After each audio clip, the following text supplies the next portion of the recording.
صحابہ کی اور ہماری زندگی میں جو بنیادی فرق ہے وہ سنت کو سنت سمجھ کر اس پر جان نچھاور کرتے اور ہم سنت کو سنت سمجھ کر چھوڑ دیتے ہیں کہ یہ تو سنت ہے، فرض اور واجب نہیں۔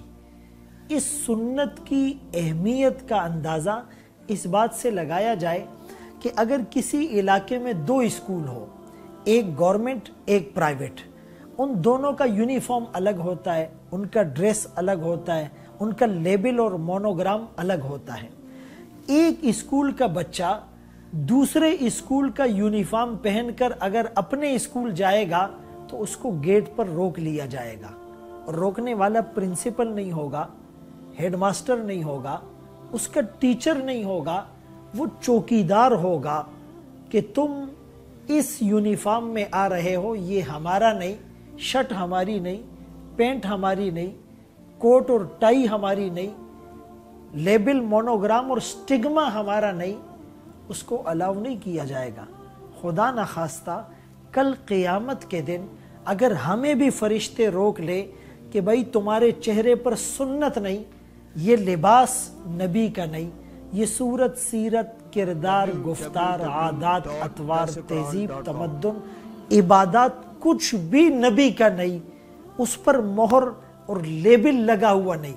جیسے سلاٹر ہاؤس والے پولیس جب ان کی گاڑیوں کو روکے تو وہ اپنی سٹیمپ دکھاتے ہیں کہ اس گوشت پر ہماری سٹیمپ لگی ہوئی ہے تو انہیں چھوڑ دیا جاتا ہے۔ اسی طرح سنت کی مہر اور سنت کی لیبل لگی ہوگی تو اعمال شرف قبولیت پائیں گے، ورنہ اسے ریجیکٹ کر دیا جائے گا۔ فرمایا کل بدعت ضلالہ وکل ضلالۃ فی النار۔ فرمایا آقا آپ کو پتہ نہیں، یہ وہ لوگ تھے جنہوں نے آپ کے بعد آپ کی سنتوں میں تبدیلی کی، اپنی طرف سے انوویشن کر کے نئی نئی بدعات کو ایجاد کیا تھا۔ اسی لیے سنت کی اہمیت ہمارے دلوں میں ہوگی تو سنت پر عمل کرنا آسان ہوگا۔ اور ایک سنت من تمسک بسنتی عند فساد امتی فلہ اجر 100 شہید۔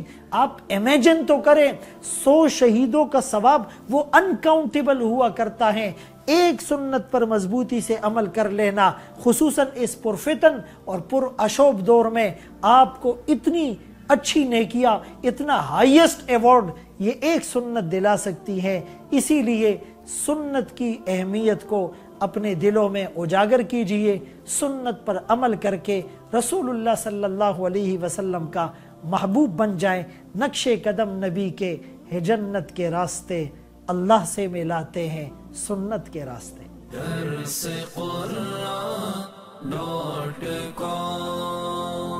www.darsequran.com